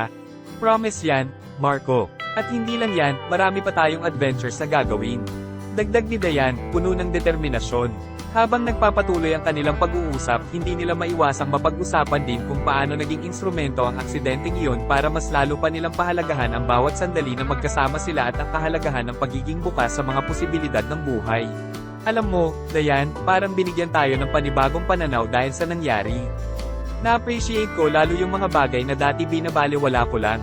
At mas lalo kong na-realize kung gaano kakahalaga sa akin, sabi ni Marco, malalim ang iniisip. Oo nga, it's like, yung mga plano natin, yung mga pangarap natin, mas naging meaningful. Every moment counts, and I want to spend all those moments with you, tugon ni Dayan, hinigpitan ng hawak sa kamay ni Marco. Sa pagtatapos ng kanilang pag-uusap, pareho silang may ngiti sa kanilang mga labi, puno ng pag-asa at excitement para sa hinaharap. At habang unti-unting gumagaling si Marco, pareho nilang inaabangan ang araw na makakalabas na siya sa ospital, para sa mga bagong karanasan at adventures na magkasama nilang haharapin sa labas ng 4 na sulok ng ospital. Pagkatapos ng ilang linggong pagpapagaling sa ospital, dumating ang araw ng paglabas ni Marco. Si Dayan, kasama ang ilan sa kanilang mga kaibigan, ay excited na naghihintay sa labas ng ospital upang salubungin siya. Sa wakas, makakakain na ulit ako ng normal na pagkain. Hindi na hospital food, biro ni Marco habang papalabas sa pintuan ng ospital na may malaking ngiti sa kanyang mukha. Teka lang, hindi ba sabi mo excited ka sa isaw at kwek-kwek? Bakit biglang normal food? Pang-aasar ni Dayan, tinutulungan si Marco na makalakad ng maayos. Basta kasama kita, kahit anong food pa yan, masarap na sa akin, tugon ni Marco, sabay kindat kay Dayan. Nagpa siya ang grupo na magtungo sa isang kalapit na park para sa isang munting salo-salo at mini celebration para sa paglabas ni Marco. Habang naglalakad sila, hindi maiwasan ni James na magbiro. Hoy, Marco, sigurado ka bang okay ka na? Baka kailangan mo ng wheelchair, yung may turbo boost, pabirong tanong ni James, na nagpatawa sa lahat. James, baka ikaw ang kailangan yan pagkatapos kong habulin dahil sa mga biro mo, sagot ni Marco, na sumakay na rin sa biro. Pagdating nila sa park, naglatag sila ng mga banig at naglabas ng iba't ibang pagkain kasama na ang mga street food na matagal nang inaasam ni Marco. Habang kumakain, hindi maiwasan ni Marco at Dayan na magpasalamat sa kanilang mga kaibigan. Guys, salamat ha, sa pagbisita, sa pag-alala, at sa pagdala ng pagkain, lalo na yung mga hindi hospital food, sabi ni Marco, na may halong biro at pasasalamat. Oo nga, at dahil dyan, may special performance si Marco para sa atin, biro ni Dayan, na kunwari seryoso. Ha? Anong performance yan? Naguguluhang tanong ni Marco. Ikaw, di ba magaling kang kumanta? Ayan, may dala akong gitara, sabi ni Dayan, sabay labas ng isang maliit na gitara mula sa likod ng balig na kanilang inuupuan. Wow, Dayan, prepared ka ah. Sige na, Marco, sample naman dyan, hikayat ni Leia, na excited na makarinig ng live performance. Kahit medyo nagulat, pumayag si Marco at nagsimulang tumugtog ng gitara. Pumili siya ng isang masayang kanta na alam niyang makakapagpasaya sa kanila. Habang kumakanta, hindi niya maiwasang tumingin kay Diane na buong pusong nakikinig at sumusuporta sa kanya. Pagkatapos ng kanta, palakpakan ng lahat. Grabe, Marco, hindi lang pala sa pag-ibig magaling, pati na rin sa pagkanta at paggitara, sabi ni James, na nagpatawa sa lahat. Ang araw na iyon ay naging puno ng saya, tawanan, at musika. Para kina Marco at Diane, ito ay simbolo ng bagong simula, isang buhay na puno ng pag-asa, pagmamahal, at suporta mula sa isa't isa at sa kanilang mga kaibigan. Alam nilang marami pa silang pagsubok na haharapin, ngunit sa pagsasama-sama nila, wala silang hindi malalampasan. Pagkatapos ng kanilang munting salo-salo sa park, nagpasya ang grupo na maglakad-lakad para bawasan ang kanilang kinain. Habang naglalakad, hindi pa rin natatapos ang kulitan at tawanan ng magkakaibigan. Alam nyo, guys, feeling ko after ng lahat ng street food na kinain natin, kailangan natin ng marathon, hindi lang lakad, biro ni Diane, habang tinatapik ang kanyang tiyan. Teka, marathon agad? Hindi ba pwedeng digestion walk muna? Sagot ni Marco, na nakangiti habang nakatingin sa paligid. Sa kanilang paglalakad, nagkwento si James ng isang nakakatawang insidente na nangyari sa kanya sa trabaho. Guys, hindi nyo aakalain. May customer kami last week, akala niya yung foam sa cappuccino, decoration lang. Tinanong niya ako kung pwede daw ba itabi yung foam kasi diet siya, kwento ni James, na halos hindi na makahinga sa kitatawa. Ha? Seryoso? Decoration? Anong ginawa mo? Tanong ni Leia, na hindi makapaniwala sa narinig. Ano pa nga ba, iniferan ko siya ng foamless, cappuccino. Special menu daw, sagot ni James, na lalong nagpalakas ng kanilang tawanan. Habang nagpapatuloy sila sa paglalakad, naging mas seryoso ang usapan nila tungkol sa mga pangarap at hinaharap. Alam nyo, kahit papaano, itong mga ganitong simple moments kasama kayo, ito yung mga bagay na gusto kong maalala pagtanda ko, sabi ni Marco, na may hint ng sentimentalidad sa kanyang boses. Oo nga, parang yung simple joys, yun yung nagbibigay ng tunay na happiness. Yung mga tawanan, kulitan, kahit yung mga asaran, sobrang valuable, dagdag ni Diane, na malambing na nakatingin kay Marco. Speaking of asaran, Marco, remember yung first time mo mag-latte art? Yung akala mo masterpiece mo na, pero mukha lang palang clown, singit ni James, hindi pa rin pinapalampas ang pagkakataon na asarin si Marco. Hoy, James, low-blow yun ah. Pero aminado ako, proud na proud ako doon sa cloud ko, tugon ni Marco, na natatawa na rin sa kanyang sariling karanasan. Pero tingnan mo ngayon, may improvement na, di ba? True. From cloud to heart na yung latte art mo, Marco. Improvement yan, sabi ni Leia, na sinakian ng biro. Habang nagtatawanan sila, napagtanto ni Diane at Marco kung gaano sila kaswerte na magkaroon ng mga kaibigang tunay na nakakaintindi at sumusuporta sa kanila. Sa bawat tawa, bawat biruan, at bawat hakbang, lalo nilang na-appreciate ang kahalagahan ng pagkakaroon ng isang solidong support system. Guys, salamat ha, for everything. Sa tawanan, sa suporta, sa pagmamahal. You all make life a lot brighter, sabi ni Diane, ang kanyang boses ay puno ng pasasalamat. Oo nga, guys, hindi lang si Diane ang nagpapasalamat, ako rin. You've all been there through thick and thin. Here's to more adventures, more tawanan, and more coffee na walang foam, dagdag ni Marco, raising an imaginary glass for a toast. Habang bumabalik sila sa kanilang mga sasakyan, puno ng pag-asa at saya ang kanilang mga puso. Alam nilang marami pa silang pagdadaanan, ngunit sa pagsasama-sama nila, mas madali nilang mahaharap ang anumang pagsubok. Isang gabi, habang nakaupo si Marco sa kanyang apartment, hindi siya mapakali. Naglalaro sa kanyang isipan ng ideya ng pag-propose kay Diane. Matagal na niyang pinag-iisipan ito, at sa bawat pagdaan ng araw, lalo lang tumitibay ang kanyang naisin na makasama si Diane habang buhay. Ngunit, kasabay ng kanyang pagnanais ay ang takot sa posibilidad ng pagtanggi. Habang pinagmamasdan niya ang simpleng singsing na binili niya, hindi man ito ang pinakamamahaling singsing, ngunit alam niyang puno ito ng kahulugan at pagmamahal, hindi niya maiwasang mag-alala. Paano kung hindi pa siya handa? Paano kung hindi niya ako tanggapin, bulong niya sa kanyang sarili. Naisipan niyang tawagan si James para humingi ng payo. Si James, na palaging naging maaasahan niyang kaibigan, ay maaaring magbigay sa kanya ng panibagong perspektibo. Pre, may kailangan akong sabihin sa'yo. Plano ko na sanang mag-propose kay Diane, pero natatakot ako, pag-amin ni Marco sa telepono, ang kanyang boses ay puno ng pag-aalala at pag-asa. Marco, pre, alam mo, normal lang yung nararamdaman mo. Pero kilala kita, at kilala ko rin si Diane. Sa tagal niyong magkasama, at sa lahat ng pinagdaanan niyo, mukhang malinaw naman ang sagot, payo ni James, sinisikap na bigyan si Marco ng lakas ng loob. Pero paano kung hindi pa siya ready? Ayokong masira yung meron kami ngayon dahil lang sa maling timing, sabi ni Marco, halatang nag-aalala. Pre, sa tingin ko, hindi mo malalaman hanggat hindi mo sinusubukan. Pero, sa nakikita ko, mahal na mahal ka ni Dayan. At alam kong mahal na mahal mo rin siya. Yung proposal, hindi lang yan tungkol sa timing. Tungkol yan sa commitment nyo sa isa't isa, sa pagtitiwala na kahit anong mangyari, magkasama kayong haharapin yun, sagot ni James, puno ng sincerity. Matapos ang kanilang pag-uusap, medyo gamaan ang pakiramdam ni Marco. Naisip niya, tama si James. Ang pagmamahal ay tungkol sa pagtitiwala at handa siyang ipakita kay Dayan na handa siyang mag-commit sa kanilang relasyon, sa kabila ng kanyang mga takot. Sa mga sumunod na araw, ginugol ni Marco ang kanyang oras sa pagpaplano ng perpektong sandali para sa kanyang proposal. Gusto niyang gawing espesyal ito, isang alaala na maaalala at ipagmamalaki nila pareho. Habang lumalapit ang araw, lumalakas ang kanyang loob, hindi dahil nawala ang takot, kundi dahil na-realize niya na mas malaki ang kanyang pagmamahal kay Dayan kaysa sa takot na maranasan ng rejection. Alam niya sa puso niya na si Dayan ang kanyang kasama sa buhay, at handa na siyang gawin ang lahat para ipakita ito sa kanya. Ang gabi bago ang kanyang planong proposal, hindi makatulog si Marco. Hindi dahil sa kaba, kundi dahil sa excitement at pag-asa para sa bagong kabanata ng buhay nila ni Dayan. Alam niyang anuman ang kahinatnan, ang mahalaga ay ipinakita niya ang kanyang tunay na damdamin at hangarin para sa kanila ni Dayan. Sa wakas, dumating ang araw na pinakahihintay ni Marco. Pinili niyang gawin ang proposal sa park kung saan sila unang nag-date, isang lugar na may espesyal na puwang sa kanilang mga puso. Maingat niyang pinlano ang lahat, mula sa pag-set up ng isang romantikong ambience hanggang sa pagpili ng perpektong oras. Habang papalapit na sila sa lugar, hindi mapigilan ni Marco ang kabog ng kanyang dibdib.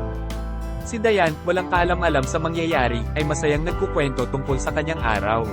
Alam mo, Marco, every time na bumabalik tayo dito, parang bumabalik din yung excitement na naramdaman ko nung unang date natin. It feels special every single time, sabi ni Dayan, ang kanyang mga mata ay kumikislap sa saya. Oo nga, Dayan. And I promise, after today, mas magiging special pa tong lugar na to para sa atin, tugon ni Marco, habang hawak niya ang kamay ni Dayan, dahan-daang inaakay papunta sa isang maliit na setup sa ilalim ng kanilang paboritong puno. Nang makarating sila, napansin ni Dayan ang mga nakakalat na petals ng rosas sa damuhan, at ang mga kandilang maingat na inayos para bumuo ng isang heart shape. Sa gitna, may isang maliit na lamesa na may 2 upuan at isang bote ng wine. Dayan, gusto kong malaman mo na ang bawat sandali na kasama kita, it's the best moment of my life. You make everything so much better, so much brighter, marahang sinabi ni Marco, ang kanyang boses ay nanginginig sa emosyon. Habang nakaupo sila sa ilalim ng puno, hindi maalis ni Dayan ang kanyang tingin kay Marco, na ngayon ay lumuhad sa kanyang harapan. Dayan, since the day I met you, you've changed my life in ways I never thought possible. You've filled it with love, joy, and so much happiness. And I can't imagine spending my days without you by my side. Dayan, will you marry me? Pagtatapos ni Marco, habang inilabas ang singsing na kanina pa niya hawak. Sa sandaling iyon, napuno ng emosyon si Dayan. Ang kanyang mga mata ay nagluluha sa saya. Marco, yes, yes, I will marry you, sabi niya, halos hindi makapaniwala sa nangyayari. Habang isinusuot ni Marco ang singsing sa daliri ni Dayan, kapwa sila napuno ng kaligayahan at pag-asa para sa kanilang hinaharap. Ang simpleng part na ito, na saksi sa simula ng kanilang pag-ibig, ay naging saksi rin sa isa sa pinakamahalagang sandali ng kanilang buhay. Pagkatapos ng proposal, magkahawak kamay silang naglakad pabalik, ang kanilang mga puso ay puno ng pagmamahal at pasasalamat para sa isa't isa. Alam nilang marami pa silang pagsubok na haharapin, ngunit sa gabing iyon, tanging ang kanilang pag-ibig at ang pangako ng isang magandang hinaharap ang kanilang iniisip. Dayan, I promise to make you happy, to love you, and to be there for you, every single day, sabi ni Marco, habang pinagmamasdan ng reflection ng buwan sa kanyang mga mata. Marco, I promise the same. To love you, to support you, and to build a life together, filled with love and happiness, tugon ni Dayan, ang kanyang boses ay puno ng pagmamahal. Sa gabing iyon, habang ang mga bituin ay kumikislap sa kalangitan, kapwa nila nadama na ang kanilang pag-ibig ay kasing liwanag at kasing walang hanggan. At sa park na iyon, sa ilalim ng puno kung saan sila unang nag-date, isinulat nila ang panibagong kabanata ng kanilang pag-ibig, isang kabanata na puno ng pag-asa, pangako, at walang hanggang pagmamahal. Pagkatapos ng emosyonal na proposal ni Marco kay Dayan sa park, nagpasya silang magdiwang kasama ang kanilang malalapit na kaibigan sa isang lokal na restaurant. Naging masaya at puno ng tawanan ang kanilang munting selebrasyon, lalo na nang simulan nilang ibahagi ang balita tungkol sa kanilang engagement. Hoy, guys, may announcement kami ni Marco. We're engaged, masayang ibinahagi ni Dayan sa grupo, habang ipinapakita ang singsing sa kanyang daliri. Wow, congrats. Akala ko ba diet ka, Dayan? Bakit may extra rice ka na ngayon? Biro ni James, tinutukoy ang singsing. James, wag kang special rice yan, hindi basta-basta, sagot ni Dayan, nakisakay sa biro, na nagpatawa sa lahat. Habang kumakain, hindi napigilan ni Leia na magtanong, so, paano ba nangyari yung proposal? Romantic ba? May luha ba? Napangiti si Marco bago sumagot, oo naman, sobrang romantic. Sa part kung saan kami unang nag-date. At oo, may luha, sa part ko. Nagtawanan ng lahat sa sinabing yun ni Marco na nagbigay ng magaan na atmosfera sa buong gabi. Grabe, Marco, hindi ko inakala na ikaw pa yung unang iiyak, sabi ni Eric, patuloy ang tukso. Oy, tears of joy yun, ha? Sign yun ng tunay na lalaki, depensa ni Marco, na nagdagdag pa sa tawanan ng grupo. Habang nagpapatuloy ang gabi, nagkaroon ng seryosong usapan tungkol sa kanilang mga plano para sa kasal. May idea na ba kayo kung kailan at saan ang kasal? Tanong ni Ana, tunay na interesado sa detalye. Pinag-uusapan pa lang namin. Pero gusto namin simple lang, basta kasama ang mga mahal namin sa buhay, sagot ni Dayan. Oo, at siguradong kasama kayong lahat doon.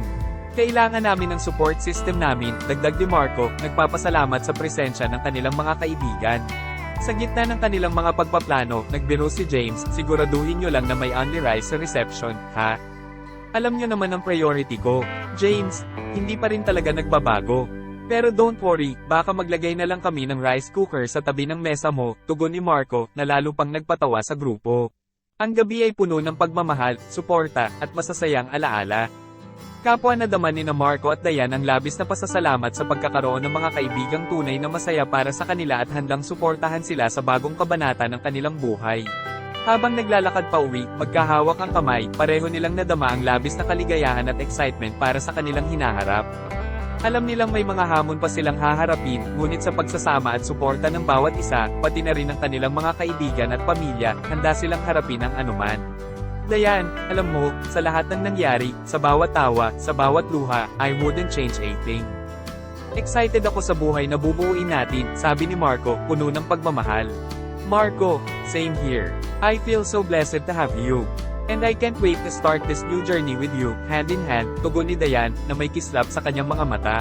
Sa gabing iyon, habang ang mga bituin ay kumikislap sa kalangitan, kapwa nila nadama na ang kanilang pag-ibig ay kasing liwanag at kasing walang hanggan ng mga bituin sa langit. Isang gabi, habang si Marco ay nakaupo sa kanyang apartment, nag-iisip tungkol sa kung paano niya ibabahagi kay Dayan ang tungkol sa mana niyang 100 na milyong piso at 30 hektaryang cattle farm, naisipan niyang tawagan muna si James para humingi ng payo. Pre, may kailangan akong sabihin sa'yo. Tungkol ito sa mana mula sa lolo ko. Pero may twist, kailangan ko makahanap ng babaeng magmamahal sa akin for who I am, hindi dahil sa pera, simula ni Marco, na puno ng pag-aalala. Wow, parang pelikula ha. Pero, bro, bakit parang worried ka? Hindi ba yan dapat good news? Tanong ni James, nagtataka sa tono ng kaibigan. Good news nga, pero ang challenge, kailangan kong pumunta ng Manila para hanapin yung babaeng yun. At ang pinakamahirap, paano ko sasabihin kay Dayan? Paano kung isipin niya na hindi ko siya seryoso o na ito lang ang dahilan kung bakit ako nasa Manila? Pagbabahagi ni Marco, ang kanyang boses ay puno ng pag-aalangan. Gets ko. Pero, Marco, kilala mo si Dayan, di ba? Matalino yun at maunawain. Siguro naman maiintindihan niya kung honest ka sa kanya, payo ni James, sinusubukang magbigay ng lakas ng loob sa kaibigan. Nagdesisyon si Marco na kausapin si Dayan tungkol dito. Sa isang tahimik na gabi, dinala niya si Dayan sa kanilang paboritong lugar sa park, kung saan sila madalas mag-usap tungkol sa kanilang mga pangarap at hinaharap. Dayan, may kailangan akong sabihin sa'yo. Medyo komplikado, at umaasa ako na maiintindihan mo, panimula ni Marco, kinakabahan sa kung paano tatanggapin ni Dayan ang susunod niyang sasabihin. Ano yun, Marco? Pwede mong sabihin sa akin ng lahat, tugon ni Dayan, ang kanyang mata ay puno ng suporta at pagmamahal. Okay, so, bago pa man tayo nagkakilala, may kondisyon ng lolo ko sa pag-iwan niya ng mana para sa akin. Kailangan kong makahanap ng babaeng magmamahal sa akin nang walang alam tungkol sa mana. At kailangan ko itong gawin sa Manila, paglalahad ni Marco, hinahanda ang sarili sa kahit anong reaksyon mula kay Dayan. Natahimik si Dayan, sinusubukang i-proseso ang lahat ng sinabi ni Marco. So, ibig sabihin, yung pagpunta mo sa Manila, parte yun ng pagtupad mo sa kondisyon ng lolo mo? Pero, Marco, nandito ako. Hindi ba't patunay na yun na may nagmamahal sa'yo ng totoo? Oo, Dayan, alam ko. At ikaw yung pinakamagandang nangyari sa buhay ko. Pero, kailangan kong gawin ito para matupad yung huling kahilingan ng lolo ko. Hindi lang ito tungkol sa pera, tungkol ito sa pagrespeto sa hiling niya. At sana, kahit paano, maintindihan mo yun, paliwanag ni Marco, ang kanyang mata ay puno ng pag-asa na naghahanap ng pag-unawa. Matapos ang ilang sandaling katahimikan, nagsalita si Diane. Marco, mahal kita, at mahalaga sa akin ang kaligayahan mo. Mahirap man itong tanggapin, naiintindihan ko kung bakit kailangan mong gawin ito. At susuportahan kita, kahit na nangangahulugan itong pansamantala tayong magkakalayo. Niyakap ni Marco si Diane, nagpapasalamat sa kanyang pag-unawa at suporta. Salamat, Diane. I promise, gagawin ko ang lahat para maging maayos ang lahat. Ikaw pa rin ang pinakamahalaga sa akin. Sa gabing iyon, kahit na may kahalong lungkot, lalo pang tumibay ang kanilang relasyon. Napagtanto nila na ang tunay na pagmamahal ay hindi lamang tungkol sa pagiging magkasama physically, ito rin ay tungkol sa pag-unawa, pagtitiwala, at suporta sa isa't isa sa kabila ng mga pagsubok. Matapos matupad ang kondisyon ng kanyang lolo at makasiguro sa pagmamahal ni Diane, nagpasya si Marco na oras na para iwan ang kanyang trabaho sa Manila at bumalik sa kanyang tunay na buhay. Bagamat ito ay isang malungkot na desisyon, nais niyang gawing magaan at masaya ang kanyang huling araw sa trabaho. Isang umaga, bago siya pumasok sa trabaho, tinawagan niya si James para ibalita ang kanyang desisyon. Pre, may balita ako. Magre-resign na ako. Mission accomplished na sabi ni Marco, ang kanyang boses ay may halong saya at lungkot. Ha? Magre-resign ka na? Paano na yung araw-araw nating coffee talks? At sino na ang magtatanggol sa akin kay boss kapag late ako? Biro ni James, sinusubukan gawing magaan ang usapan. Oo nga pero kailangan ko nang bumalik sa buhay ko bago ang lahat ng ito. Pero don't worry, tuturuan kita ng mga banat para kay boss. At saka, magiging expert ka na sa paggawa ng sarili mong coffee, sagot ni Marco, tumatawa. Pagdating sa opisina, nagpatawag si Marco ng isang maliit na meeting kasama ang kanyang mga katim para personal na ibalita ang kanyang pag-alis. Guys, may announcement ako. Magiging last day ko na sa Friday. Nagdesisyon akong mag-resign, formal niyang inanunsyo, pinipigilan ng emosyon. Ha, paano na yung mga lunch out natin? At yung mga epic fail moments mo sa photocopy machine, biro ni Leia, isa sa kanyang mga kaibigan sa opisina. Nako, Leia, yung mga epic fail moments ko, yun ang hindi ko mamimiss. Pero yung lunch outs, mamimiss ko yun. At saka, mamimiss ko yung pagiging official taste tester nyo ng mga weird food combinations, sabi ni Marco, naalala ang mga nakakatawang sandali nila sa opisina. Habang papalapit ang hapon, nag-organisa ang kanyang mga kaibigan ng isang sorpresang despedida party para kay Marco. Punong-puno ito ng tawanan, biro, at syempre, ng mga pangako na magkikita-kita pa rin sila kahit wala na si Marco sa opisina. Marco, para sa iyo to. Isang survival kit kapag na-miss mo kami. May kasamang instant coffee, sticky notes para sa mga reminders mo, at isang toy na photocopy machine para sa iyo, biro ni James habang inaabot ang isang maliit na kahon. Talaga, James? Photocopy machine? Sobra ka, sabi ni Marco, hindi mapigilan ng pagtawa. Pero salamat, guys. Hindi ko makakalimutan yung mga oras na magkasama tayo dito. Kahit papaano, ginawa niyo yung trabaho dito na masaya at memorable. Sa pagtatapos ng araw, habang nagliligpit si Marco ng kanyang gamit, hindi niya maiwasang maramdaman ang lungkot sa pag-iwan sa kanyang mga kaibigan at sa trabahong naging bahagi ng kanyang araw-araw. Ngunit, alam niyang ang bawat pagtatapos ay simula ng isang bagong kabanata. At sa kabanatang ito, kasama niya si Diane at ang bago nilang buhay na magkasama. Habang nakaupo sa isang maliwanag at maaliwalas na kafe sa gitna ng bustling city, sina Marco at Diane ay excited na nagpaplano para sa kanilang kasal. Sa kanilang harapan ay nakabuklat ang isang planner, puno ng mga tala, larawan, at inspirasyon para sa kanilang dream wedding sa Boracay. Imagine, Diane, yung ceremony natin, sa beach mismo, tapos yung sunset ang background natin, sabi ni Marco, habang nakatingin sa mga larawan ng Boracay sa kanilang wedding planner. Oo nga, Marco, dream come true yun. Pero paano kaya yung logistics? I mean, paano natin mapapunta lahat ng friends at coworkers natin doon? Baka may iba na hindi makapunta, nag-aalalang tanong ni Diane, pinag-iisipan ng mga praktikal na aspeto ng pagpaplano ng isang destination wedding. Naisip ko na yan. What if mag-offer tayo ng assistance sa booking nila? Or maybe, mag-charter tayo ng isang flight para sa buong entourage? Para sabay-sabay tayong lahat papunta doon, suhestyon ni Marco, sinusubukang hanapan ng solusyon ng kanilang mga alalahanin. Wow, charter a flight. Big time, ha? Pero, seryoso, magandang idea yan. At least, less hassle para sa lahat. Tapos, sigurado tayong complete tayo, pagsang-ayon ni Diane, na tuwang-tuwa sa ideya. Hindi rin nila maiwasang mapag-usapan ang kanilang mga kaibigan at kasamahan sa trabaho na isasama nila sa espesyal na araw. Alam mo, excited na ako makita si James na nakabarong sa beach. Sigurado akong magdadala yon ng electric fan dahil sa init, natatawang sabi ni Marco, iniisip ang kanilang kaibigan na laging mainitan. At si Leia, sigurado, pagpe-prepare yun ng speech na iiyakan nating lahat. Dapat ready tayo ng tissue, dagdag ni Dayan, alam ang kakayahan ng kanilang kaibigan na gumawa ng touching na speeches. Oo, at yung mga kasamahan natin sa trabaho, sigurado akong magiging wild yung party after ng ceremony. Alam mo naman yung mga yun, hindi magpapatalo sa dance floor, sabi ni Marco, nakangiti habang iniisip ang kanyang masasayang kasamahan. True, pero, alam mo, Marco, kahit gaano pa ka-wild yung party, or kahit ano pa mangyari, ang pinaka-importante sa akin is yung tayo. Yung tayo ang magkasama sa araw na yon, na ipinagdiriwang ang pagmamahala natin, malambing na sabi ni Dayan, hinawakan ng kamay ni Marco. Exactly, Dayan. Kahit sa Boracay pa yan, sa Manila, o kahit saan, basta kasama kita, perfect na yung wedding para sa akin, sagot ni Marco, puno ng pagmamahal ang kanyang mga mata. Sa kanilang pag-uusap at pagtawa, unti-unting nabuo ang plano para sa kanilang kasal.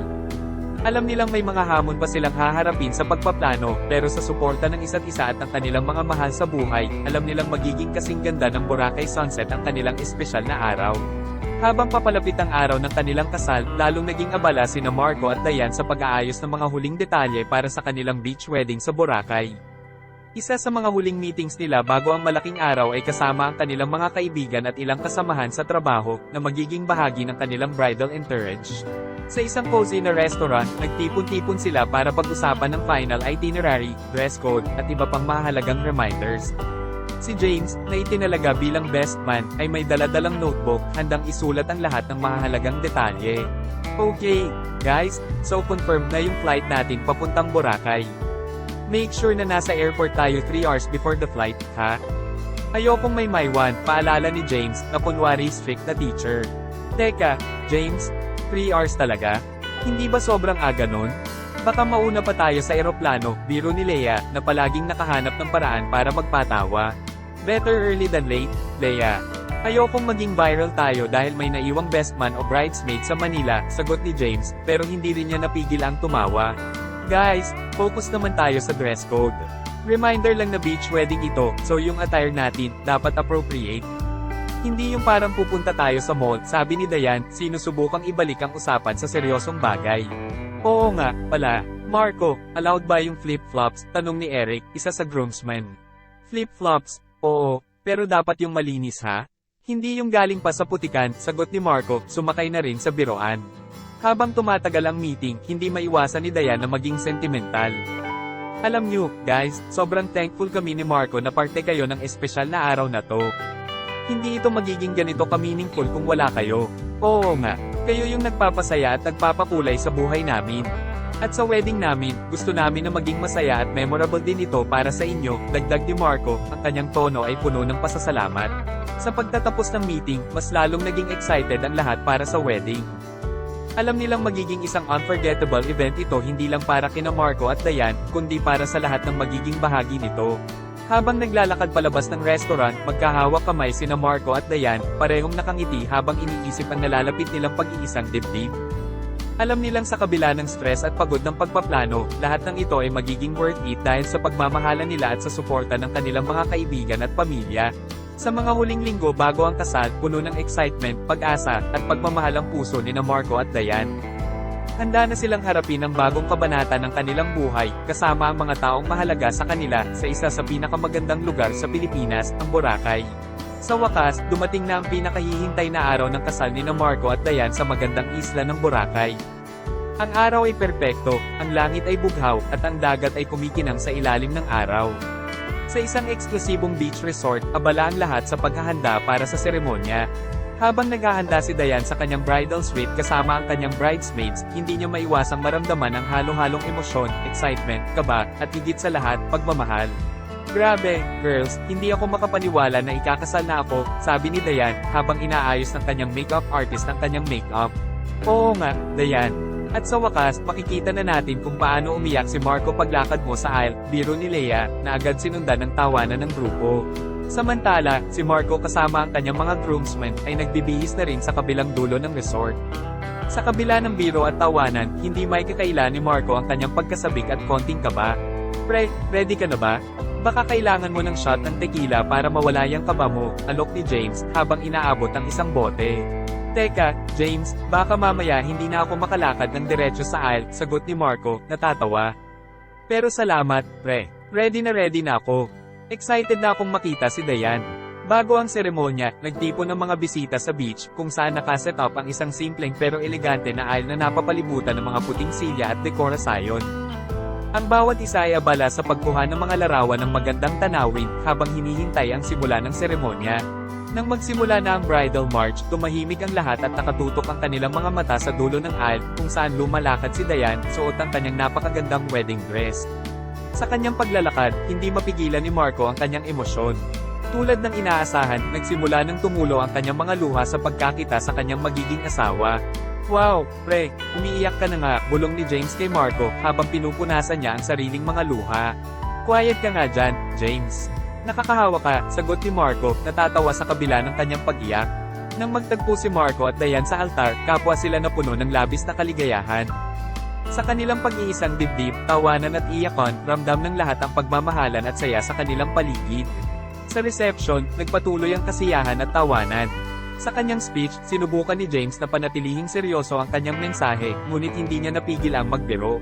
At sa wakas, matapos ang lahat ng beach games, food trips, at iyakan sessions, narito na tayo sa pinakahihintay na araw. Marco, Diane, alam kong sasabihin ng iba na perfect match kayo. Pero para sa akin, mas perfect match yung tequila at lemon sa beach, biro ni James, na nagdulot ng malakas na tawanan sa lahat. Sa kabila ng mga biro at tawanan, ang kasal ni Marco at Diane ay puno ng pagmamahal, kasiyahan, at mga alaalang hindi malilimutan. Sa kanilang espesyal na araw, napagtanto nila na ang pagmamahal ay hindi lamang tungkol sa perpektong mga sandali, kundi tungkol sa pagbabahagi ng totoong saya, tawanan, at suporta sa isa't isa, anuman ang mangyari. Habang lumilipas ang gabi, ang reception ay puno ng di malilimutang sandali at pagsasama-sama ng pamilya at mga kaibigan. Pagkatapos ng nakakatawang speech ni James, dumating na ang oras para sa first dance ni Marco at Diane bilang mag-asawa. Sa ilalim ng kalangitan ng Boracay na puno ng bituin, dahan-dahan silang sumayaw sa saliw ng isang romantikong awitin. Marco, feeling ko, nasa pelikula tayo. Sobrang perfect ng lahat, bulong ni Diane habang nakasayaw sila. Oo nga, pero alam mo, kahit hindi tayo nasa Boracay, kahit saan pa man, basta kasama kita, perfect na yun para sa akin, sagot ni Marco, puno ng pagmamahal ang kanyang mga mata. Pagkatapos ng kanilang first dance, sinundan ito ng sayawan ng lahat. Mula sa mga bata hanggang sa mga nakatatanda, lahat ay masayang nakikisayaw at nakikisaya sa selebrasyon. Si James, sa kanyang hindi mabawalang pagiging life of the party, ay nag-organisa ng isang impromptu dance battle na nagbigay saya at tawanan sa lahat. Okay, sino ang susunod na challenger? Tito Ben? Ate Lisa? Tawag ni James, habang hinahamon ng mga bisita na sumali sa dance floor. Sa hindi inaasahang pagkakataon, si Lolo Pedro, ang pinakamatandang bisita sa kasal, ay nagpakita ng kanyang dance moves na nagdulot ng malakas na palakpakan at hiyawan mula sa lahat. Wow, Lolo Pedro, hindi pa rin kinakalawang ang dance moves, sabi ni Diane, habang palakpakan ng lahat. Habang nagpapatuloy ang gabi, nagkaroon din ng isang segment kung saan nagbahagi ang mga bisita ng kanilang mga mensahe at well wishes para kina Marco at Diane. Isa-isa silang nagbigay ng payo, mga nakakatawang anekdota, at mga pangaral na puno ng pagmamahal. Marco, Diane, lagi niyong tatandaan na sa bawat pagsubok, mas lalo kayong magiging matibay basta magkasama kayo. At huwag niyong kakalimutan na mag-date pa rin kahit kasal na kayo, payo ni Tita Maricel, na nagdulot ng tawanan at pagtango mula sa mag-asawa. Sa pagtatapos ng reception, habang unti-unti nang lumilisan ng mga bisita, sina Marco at Diane ay magkahawak kamay na naglakad papunta sa dalampasigan. Tinitigan nila ang malawak na karagatan sa ilalim ng maliwanag na buwan. Diane, ito na ang simula ng forever natin. Hindi ko maipaliwanag kung gaano ako kasaya na ikaw ang kasama ko sa journey na to, sabi ni Marco, ang kanyang boses ay puno ng emosyon. Marco, sa lahat ng pinagdaanan natin, alam kong kaya nating harapin ang kahit ano basta't magkasama tayo. Mahal na mahal kita, tugon ni Diane, habang pinapahid ang isang luha ng kaligayahan. Sa ilalim ng bituin ng Boracay, kapwa nila pinanggapo na sa bawat pagtaas at pagbaba ng buhay, sa bawat hamon at tagumpay, magkasama nilang haharapin ito ng may pagmamahal, pagtitiwala, at pagsuporta sa isa't isa. Ang kanilang kasal sa Boracay ay hindi lang isang pagdiriwang ng pag-ibig, kundi isang simula ng kanilang walang hanggang paglalakbay bilang mag-asawa. Matapos ang kanilang masayang kasal sa Boracay, nagpasya sina Marco at Diane na bumalik sa Negros Oriental upang doon manirahan at simulan ang panibagong kabanata ng kanilang buhay. Isang tahimik at masaganang buhay ang kanilang pinangarap, malayo sa ingay at gulo ng lungsod. Sa kanilang pag-uwi, sinimulan ni Marco ang pag-manage ng cattle farm na iniwan sa kanya ng kanyang lolo. Buong puso niyang inaral ang lahat ng aspeto ng pagpapatakbo ng farm, mula sa pag-aalaga ng mga hayop hanggang sa pagpapalago ng negosyo.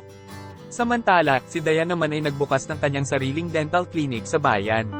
Bilang isang dentista, naging misyon niya na magbigay ng dekalidad na serbisyong medikal sa kanyang mga kababayan, lalo na sa mga hindi kayang magbayad ng malaki para sa dental care. Sa gitna ng kanilang abalang buhay, hindi kinalimutan ni Marco at Diane ang halaga ng pagtulong sa kapwa. Nagdesisyon sila na ang kalahati ng kanilang mana ay ilaan sa pagtatayo ng isang educational foundation na tutulong sa mga batang may pangarap na makapagtapos ng pag-aaral ngunit kulang sa kakayahang pinansyal. Naging daan ito upang maraming kabataan sa kanilang komunidad ang nabigyan ng pagkakataon na mag-aral at maabot ang kanilang mga pangarap. Sa kanilang munting paraiso sa Negros Oriental, naranasan ni Marco at Diane ang tunay na kaligayahan, ang magkaroon ng isang pamilyang puno ng pagmamahal, isang komunidad na nagtutulungan, at isang buhay na may layunin. Sa bawat paglubog ng araw, habang magkakasama silang nagmamasid mula sa kanilang veranda, napapatunayan nila na ang tunay na yaman ng buhay ay hindi nasusukat sa pera o ari-arian, kundi sa mga simpleng sandali ng kaligayahan, pagmamahal, at pagtulong sa kapwa.